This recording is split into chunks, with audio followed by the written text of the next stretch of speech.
What's up, Bulls Nation, and welcome in to CHGO Bulls Pregame, presented by PointsBet. Don't forget that promo code CHGO when you sign up to live your bet life.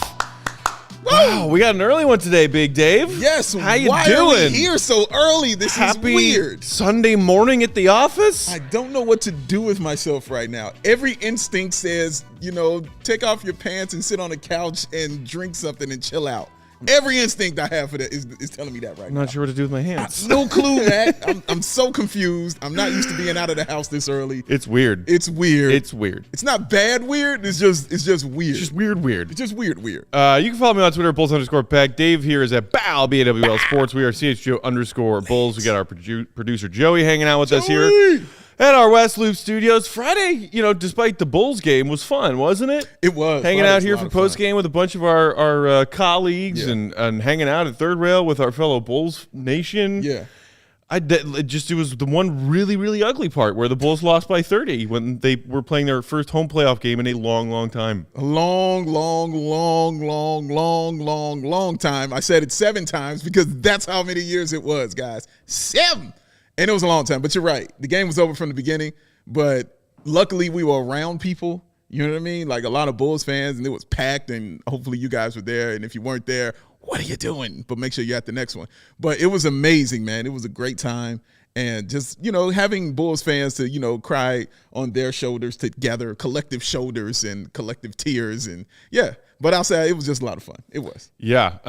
I guess a positive note, Lee Gordon speaking up for the, the European Bulls Nation, saying, hey, it's 6 o'clock here in the UK. Oh, I'm happy that's like for a y'all. perfect tip-off time. Yeah, they deserve it, don't they? Y'all deserve it. You all deserve this tip-off time. Where is our guy, Bulls Troy? Shout out to Troy and our friend Mark Kay and all those Bulls fans down in Australia. 2 a.m. tip-off for them. So I'm sorry. Good for y'all. I don't have nothing for you. That is dedication. Oh, man. So nothing changes as far as injury report from Game 3 to Game 4, Dave. Lonzo and your boy Matt Thomas still out for the Bulls. Middleton and Hill still out for the Bucks. Yes. Game 3 was the largest margin of defeat for the Bulls in a home playoff game in franchise history. It was, Matt. It's something that you just kind of want to delete out of your memory, but then also you're wondering, okay, what can Billy and his players take away from that to get themselves more prepared for Game 4? Oh, no, I burned the tape. Yeah. I wouldn't take anything away from that. You burn everything. You played your worst. They played their best. You burned it all, okay? You throw it right into the fire. You set it, forget it, and walk away, and you start over with something new, man. Then you go back and watch the tape from Game 1 and 2 because those are only tapes that matter right now, man. Play the defense that you guys are playing in that one because what Bobby Portis did and what Grayson Allen did, I mean, it's really no defense for that, honestly. Yeah, and we're going to talk about them a little bit later on in today's pregame show. DeMar DeRozan had an interesting thought after the game as far as the margin, saying that he didn't necessarily think it was a significant thing that they lost by as much as they did. Joey, do we have that quote from DeMar here? Okay. A loss is a loss, whether it was 1 or it was 30. A loss is a loss. Now we get an opportunity on Sunday to tie this thing up, come out on our home court. That's what we're going to go out and do. So I agree and disagree with those thoughts from DeMar DeRozan there in that he's right. The series count is what matters. The Bulls are down 2-1 in the series and play today at home with a chance to tie this series up before Game 5. It matters, and I disagree with him in that the Bulls, as you said, were competitive in the first 2 games of this series, and in a way that maybe surprised a lot of us Bulls fans. Yeah, very much so. Game 3 is kind of what we were expecting out of the gate. Yes, that's and true. You can't have that. I mean, maybe you were expecting at least one of those lopsided Bucks victories in this series, if not multiple of them. But it was kind of hard to watch that after they proved to us in their first 2 playoff games on the road that they were capable of much, much more. True. I agree with him in the sense that it's hard to draw conclusions from this game when everybody's playing at their worst. And he also sounds like a veteran, Matt. It sounds like a guy who's been in these situations before. Again, this is brand new to a lot of people, though. This was a lot of Bulls fans, brand new to a lot of his teammates. So I don't know how they took it. I'm interested to hear their reactions to it. But I feel him, but at the same time, that's an ass whooping, bro, on ABC television, man, on primetime TV, primetime television. You know what I'm saying? So that hurt and that stung, you know what I mean? But again, we were at Third Rail Tavern, so we didn't feel too much of the sting, but it hurt. It stung, though. Charles in the comments asking, do the Bulls have a culture problem with all these blowouts? I don't think it's Culture? that. No. Injury? Yes. What I do think is, and our guy Will Gottlieb, who we'll talk to in postgame, wrote about this in his Game 3 recap for allchgo.com, which is that you kind of saw one of these games coming where the Bucks play their best and the Bulls play their worst, and you see just how wide that margin is. Yes. Because the Bulls in the first 2 games were punching above themselves a little bit. Correct. We all know that from top 8, from Giannis down to the 12th man and from DeMar down to the Bulls 12th man, the Bucks are a better team. Bottom line. They are a deeper team. They're a more well-rounded team. They're a more experienced team that have played more games together. They're just the better team. So when they have a better shooting night compared to the Bucks' first 2 games where they were struggling with their shots, and the Bulls have a characteristic awful shooting night, like whatever it was, 25% from behind the three-point line, that's how you see that kind of a margin. So that's to me, it's not a culture thing. It's the Bulls need to play their best. And they need to also get some help from Milwaukee not playing their best to see what we saw in games 1 and 2. Yeah, and I'll say it a little differently. Not even their best, even though he's right. You have to play your best if you're going to even win this series. Forget a series, win a game in it. But you have to reach a certain level of it, Matt, like an in-between, and then get to a best. They just were here, is what I'm saying. Like on game 3, it was the bottom. 11 points for DeMar DeRozan on 9 shots. You feel what I'm saying? Patrick Williams didn't hit 1 shot, 0 of 9. You know what I mean? Like, that's not a thing. Caruso went from 10 assists to 1. That's not a thing. That's not a normal thing. That is the dirt bottom of it for the Chicago Bulls. I'm saying in game 4, they got to get to an actual surface level above average and then climb up to the best, man, because they got to climb out of it, Matt. Right. And we talked in pregame on Friday about how the absence of Middleton would likely shift Bobby Portis into the starting lineup, playing 3 bigs, and that's exactly what Budenholzer did.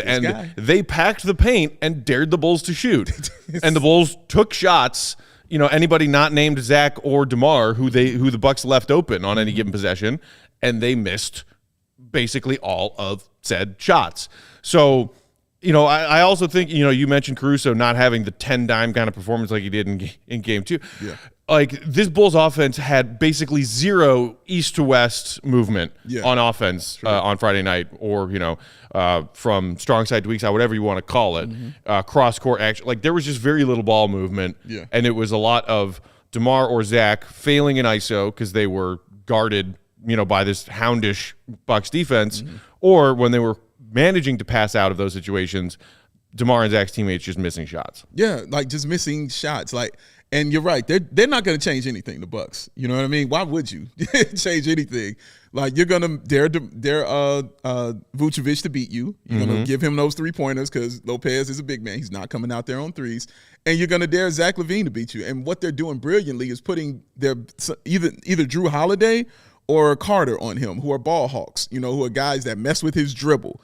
And that's the main thing that throws Zach off, is when you mess with his dribble, it kind of throws him off. I don't know how they combat that or even go at that right there, man. Maybe turn him into a catch and shoot guy or something like that. Maybe just, have him around the rim more. I don't know how you combat it. But that's the thing they're going to do, and they're going to continue to do it. And the other thing they're going to do is put Drew Holiday more so on DeMar DeRozan. Like, they're going to they saw how it worked. They saw how it bothered him putting their best on-ball defender on him, on DeMar DeRozan. So they're not going to change anything. It's what are the Bulls going to do? It's basically, Matt, going to be on Vooch. Yeah. You know what I'm saying? Vooch is going to have to be the one to get that big game for the Chicago Bulls, because he's the one that's going to be left open. He's the one they're daring them to beat them. And he got out to that quick start in game 3, knocked down a couple of threes right out of the gate, but then, he ended up having a mediocre night. I think he was, 8 for 17? Which sadly was one of the better performances from anybody on the Bulls. Yes, it was. Lee Gordon in the comments said, I'm wearing 2 LaVine jerseys, praying for a miracle. Nice. We'll talk about the sort of underwhelming performances from DeMar and Zach coming up here in just a minute. But first, Big Dave, tell the people about the fun at PointsBet, would you please? Oh, I shall, even on a Sunday. Thank you for that, Joey. Get it out your memory and focus on this right here, because the best way to support CHGO is to download that PointsBet app and use that code CHGO when you sign up. And if you do that right now, you can get 1, count 'em, 1, two free bets risk-free bets, mind you, up to $2,000. But that's not it. If you make a $50 or more first-time deposit, guess what you're going to get? Take a guess. Take a guess you're going to get. You're going to get a free CHGO membership, which unlocks all of that awesome web content. Guys like Will Gottlieb, Pecking Gorder Trademark, and my guy Marquez is going to have some stuff for you. You'll even get a free T-shirt of your choice from that CHGO. That's $2,000 in free bets, a free CHGO membership, a free T-shirt from the CHGO locker. That kind of cool. I like how you and Joey are matching today. I'm mad that nobody called me and told me this was a team thing.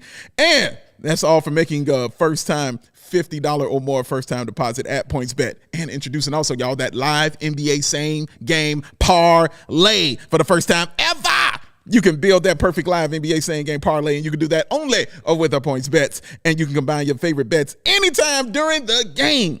And if you want more, and we know you do, you can also boost your live same-game parlays. You can watch live, parlay live, boost live, and partay live even on a Sunday morning with Points Bet. And all the people in this beautiful, beautiful, wonderful state of Illinois and the city of Chicago. But once again, I have no idea what's going outside with the weather. It is insane right now. It was like 100 degrees yesterday, and now it's rainy and sad and warm. It's confusing, but it's Chicago and we love it. But you can stay in the house and you can download that PointsBet app right now and register your account from start to finish, all from your phone. So what are you waiting for? Because once the game starts, you don't just bet. Matt Peck. You live your bet life. Oh, Joey, please, one time. I'm from the Swiss. Money talks and bullshit takes the bus. Little Ray Liotta on him. Great I line. dig it. All right, so moving along, Billy Donovan also had some thoughts after this Game 3 meltdown. Hi, Ryan.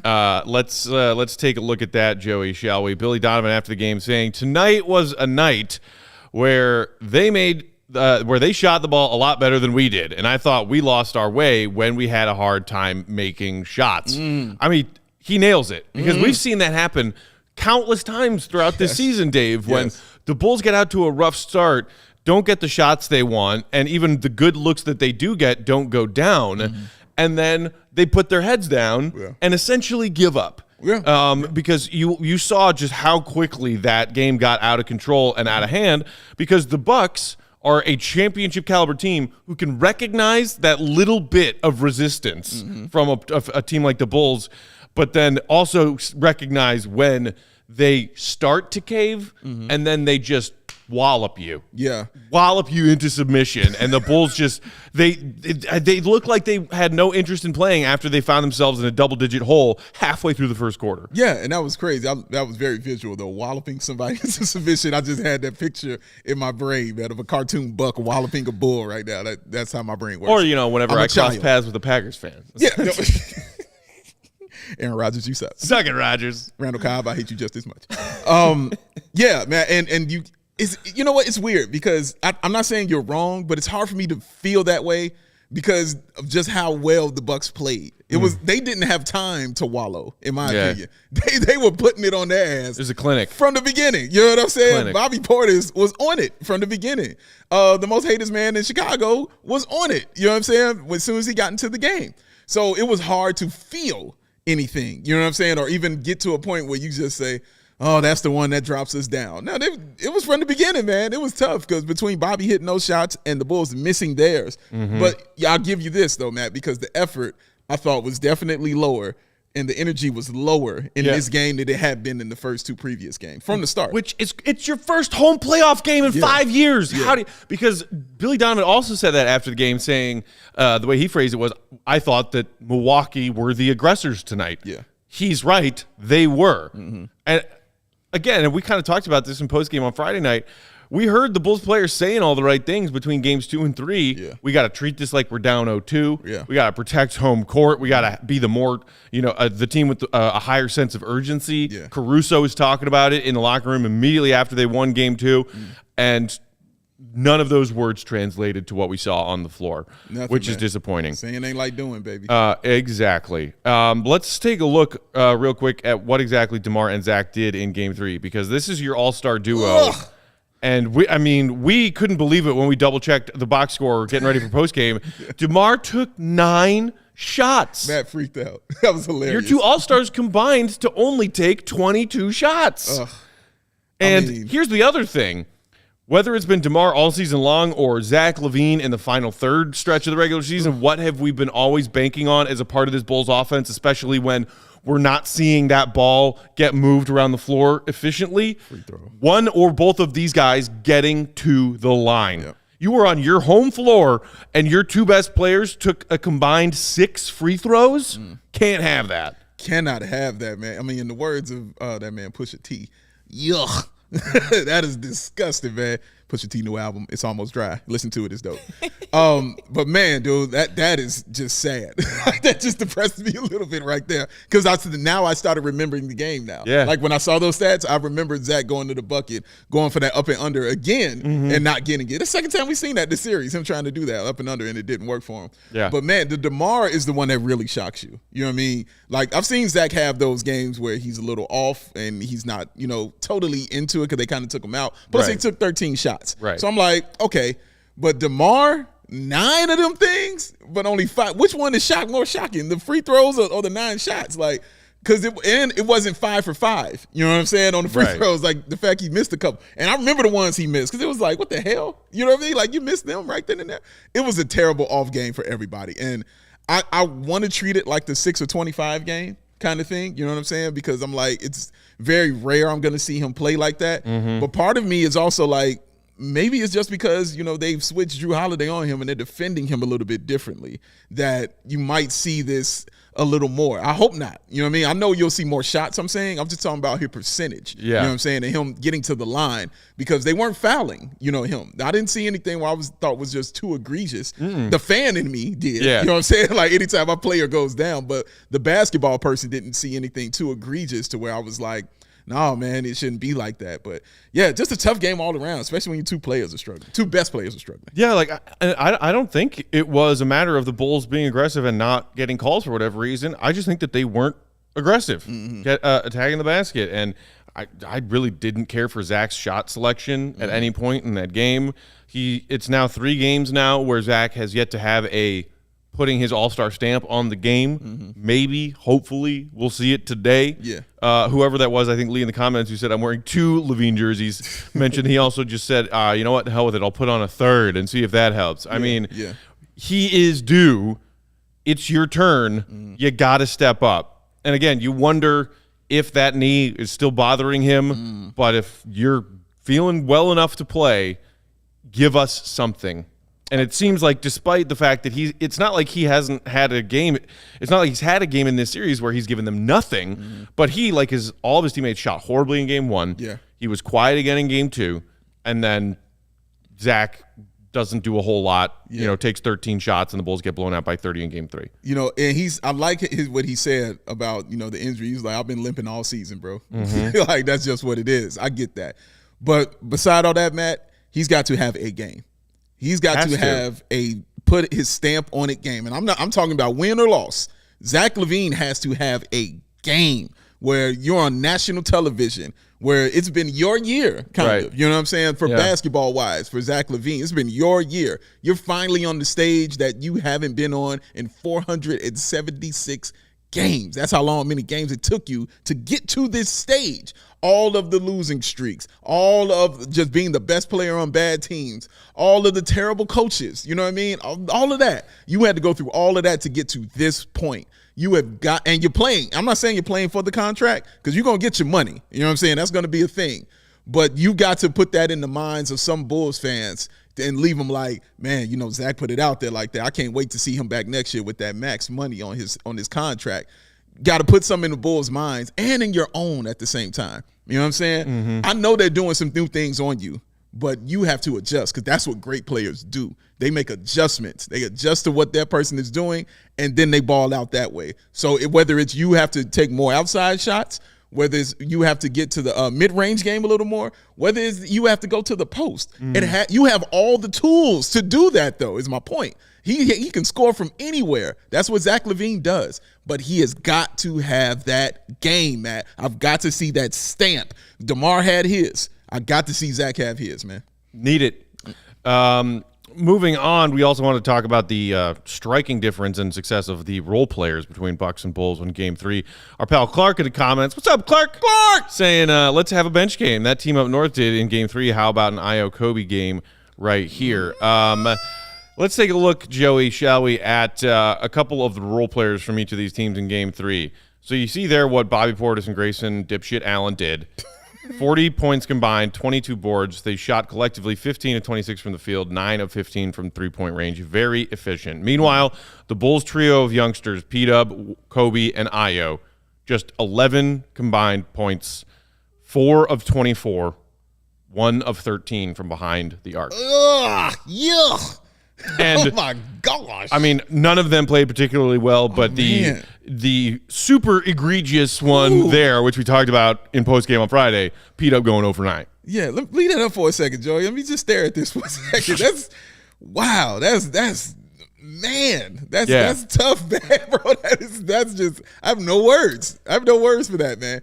Wow, that is just bad. They all got the way 4x around, the amount of points from 2 of their role players than the Bulls got from 3 of their role players. Yeah, and again, they were at their best, and the Bulls are at their absolute worst. And I more so look at Patrick Williams than I do Kobe and Io because they haven't played well this series. Right. You know what I'm saying? But P-Dub's starting. He's your starter, and I actually saw him have a good game. You know what I'm saying? I actually saw it with my own eyes in a game that they won, actually play well. So for him to go from that to that, 0 of 9. And I mean, even in the fourth quarter where he took his free throw, he missed one of them. I mean, it was just like, what is going on? You know what I'm saying? Like, this is just really, really, truly terrible basketball. I don't expect him to have that kind of game again. I hope he doesn't keep it in his brain, though, because here's the thing. I've never seen him play that bad. I've never, ever, Summer League, ever. I've never seen him that bad. I want to see the response. Does it stay in his head? Is he the kind of player where it stays in his head? Is he the kind of guy that forgets it and moves on? Because we saw it bothering his shooting, Matt. You saw him miss 3 threes, and then immediately he started passing the ball and threw off the rhythm of the team. So that's what I want to see in this one, man. Does it linger with this kid? Or is he just like, nah, man, that was nope, that ain't me. I'm going to come back out and I'm going to play my best. I'm very interested to see his response. I know Kobe's response. He already told you. He don't go 2, he go 2 for 28. He don't care. The ball's going up when he gets it, okay? Yeah. Io, I still consider Io kind of learning. You know what I'm saying? And I don't think it's bothering his confidence. I really don't. He's just learning, you know what I'm saying, on the fly kind of thing. So I'm interested in P-Dubs more than all of that. Bulls guy in the comments saying, please don't group Io into this conversation. He hasn't had a chance to play. Well, he hasn't had a chance to play as many minutes as Patrick and or Kobe in this series thus far. You are correct. But it's not like he's playing 0 minutes. And outside of some garbage time Friday night, he really didn't do much of anything. But fair in that maybe expectations for what Io does in a short amount of minutes. And I guess if there is a silver lining to what happened in Game 3, it's that, speaking of garbage time, hopefully the Bulls are well rested for Game 4, ready for Game 4. Sometimes you hear NBA players talk about how they hate these, noon matinee tip-offs because it just totally goes against the schedule that they're used to playing in the evenings. And so this is a Sunday noon tip-off after a 7:30 tip-off on Friday night. You're not even getting 48 hours to recover. However, the Bulls starters on Friday night, P-Dub played 30, DeMar 32, Vooch 30, Caruso 26, Zach 31. Because the game was over. And so none of them saw the floor basically in the entire fourth quarter. And that's good, especially when you think back to how many minutes all those guys had to play in Game 2 to win Game 2. Yes. Oh, my God. They were all like above 40 or high 30s in Caruso's case. Absolutely true, man. And I mean, that's what's going to have to be, right? Like, we're not naive to that. They're going to have to play. They're going to have to get in there. And I don't think what Bulls guy was saying, nobody was lumping Io in there. That's why I said I understand he's learning on the fly kind of thing. He's a rookie, but at the same time, bro, he's your starter. You know what I mean? Like, he's not just a guy who was coming in. He was your starter all season. He's coming off the bench now because of Caruso, but he's still important. You know what I'm saying? If the Bulls are going to have, a good playoff run in this first round, he's still important. So I'm not, treating him the same kind of way, but you got to treat him some kind of way. You know what I mean? I can't just absolve him from every single thing out there. But I feel you, though. I do agree with that point. But, man, dude, like I said, this Patrick Williams is who I'm looking at. And those guys is who I'm looking at, man. But, yeah, man, I don't expect there to be many. I expect that rotation to be a little shorter today, man. And I expect Tristan not to get as many, Derek not to get as many. And I just expect, 45-plus minutes, you know what I mean, from DeMar DeRozan, from Caruso, from Zach LaVine, fouls, you know what I'm saying, taken out of the situation of what I'm saying right here. Yeah.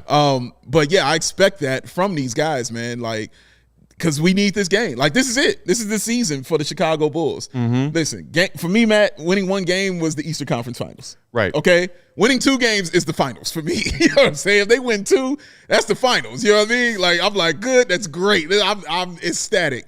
But, man, dude, I think they have to go in with that mindset. Like, if they don't get this game, they don't get this series. That's what it has to be. Yeah, I think that's fair. At the same time, as far as the Bulls' key guys getting some rest because Game 3 was a blowout, the same is also true for the Bucks. Yeah. Holiday played the most of anybody in a Bucks uniform Friday night with 30. None of the other starters even played 30 minutes. Giannis played 29, Lopez and Bobby 25, Wes Matthews 25. So these should be 2 rested teams today, even despite the earlier tip-off. Correct. Shout out to Bear Forever 14 in the comments with the super chat who said, "Can we just not get embarrassed on our home floor?" What did I say to you when you walked in here earlier today, Dave? I was like, just give me a close game. That's what he wanted. I don't want to watch another one of those. That's all he wanted, man. We don't have anybody to fall back on this. We don't have any T-shirt giveaways to hand out. You know what I'm saying? We don't have other people to talk to. Shout out to the 3 ladies who crashed the third rail party joint. That was awesome. It was great meeting y'all. But, man, like, we don't have that today. You know what I'm saying? What we've got is each other.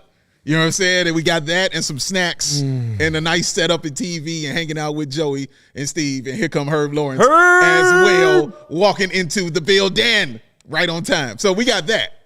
So we're going to need to have a good game on top of that, guys. So all we want to see. I'm telling you, I won't be mad if I watch Zach LaVine have that game. He's the main person I'm looking at to have that game. Second person I'm looking at is Patrick Williams. I just need them to play better, Matt. Yeah. That's all. And be leery of Giannis. He ain't had that game yet. Even though he done had like a 30 and 11, it still ain't that game. Yeah. That's what I'm worried about today is Giannis having that game, man. Giannis only took 12 shots on Friday. Woo. 7 of 12 for 18. He didn't need to do anything more than that. He also he played the role of facilitator. He dished out 9 assists on Friday. Yes, he did. But you're right. I mean, even though we've seen a couple of strong games from Giannis, we haven't seen an oh my god duck and cover kind of game from Giannis. Hide the kids, hide your wife. Joe in the comments, man, Kobe dropping a quadruple double tonight. Ooh. And Thompson getting Dennis Rodman number of rebounds. Have you still not come down from 420, my friend? I mean, I love the optimism, but yeesh. That's all right. That is some potent weed you're smoking. That's on point. Hey. Oh, here's our boy Kevin Kadick saying Zach LaVine plus 1,100 for first basket. Let's go. Nice. I love it. All right, man. I don't think you're going to win that bet, but I love it. Charles says Bulls save Peck from falling on the floor. Hey, man. Did I fall down at the bar on Friday? He did not. I did not. Because it wasn't close. I sat in a chair or stood the entire time. But you tossed the hat. I did throw the hat twice. Boom. I mean, we were in public. Yeah, exactly. But of course, did you see that awesome video that our guy RG from DMVR posted earlier today? I didn't see the video. It's up yet. on social media. Y'all check it out. Basically, it's like a 7-minute compilation of our awesome time pregame, third rail, and postgame. Can't wait to watch. He did catch one of the hat throws, and I was like, "Why did you have to put that in there, RG?" Oh man, dude. Yeah, shout out to RG, man, flying in and doing it like that. That dude is flew to Chicago yesterday afternoon. Yeah. Hung out here for us with us pregame, third rail, postgame. Flew back to Denver and is at the Nugget Stadium right now working their game 4. He's amazing. The man is really skilled, man. He's a legend. He is. The greatest compliment I can give him is I never know he's there. Yeah. That's the best call. I forget he's even next to me. He's right next to me, holding the can, and I forget he's right there. Sneaky. That's a skill, man. He was literally doing that. He was holding the camera directly next to your face. Oh, I know. You turned around and you're like, oh my God. Yeah, exactly what happened, man. That's a skill, brother. That's a real skill. I'm never hanging out with him because of that, But that's a real skill when you're trying to get some right shots, man. Shout out to the man, RG. That it is. Final thought from the comments. Niles saying, I think they just need to keep guarding Giannis the way they have been. They need to just do better with rotations when kicking out to shooters, which shouldn't be that hard, but shrug emoji. Yeah, I mean, I think you are correct across the board in that assessment. Yeah. They have done a decent job of staying in front of Giannis, of doubling him when it's necessary and beneficial. Help defense on Giannis has been better, but if there's one thing that's lacking right now for the Bulls, especially in Game 3, the rotations weren't there. They weren't all the way there in Games 1 or 2, but they were a hell of a lot better than the rotations and the closeouts on shooters in Game 3. Zach scores 70 and makes Antetokounmpo leave the game early. Do you mean his brother? Wow. All right. I like it. Bulls Nation, you're great. Y'all, okay, man. here we are. It's 12:01 p.m. Let's do it. Local time. Let's do this. We got Game 4 on deck, Bulls Nation. After Game 4's conclusion, come right back here to our CHGO Sports YouTube channel right here for post-game. Big Dave and myself. Yeah. Joey's being here. We got White Sox baseball underway. Herb is over there. Maybe we'll get Cubs going on. It is kind of gross and rainy out. The tarp was out last I checked. We'll see. Either way, we'll see y'all right back here for CHGO Bulls post-game. See red, be good, get a W.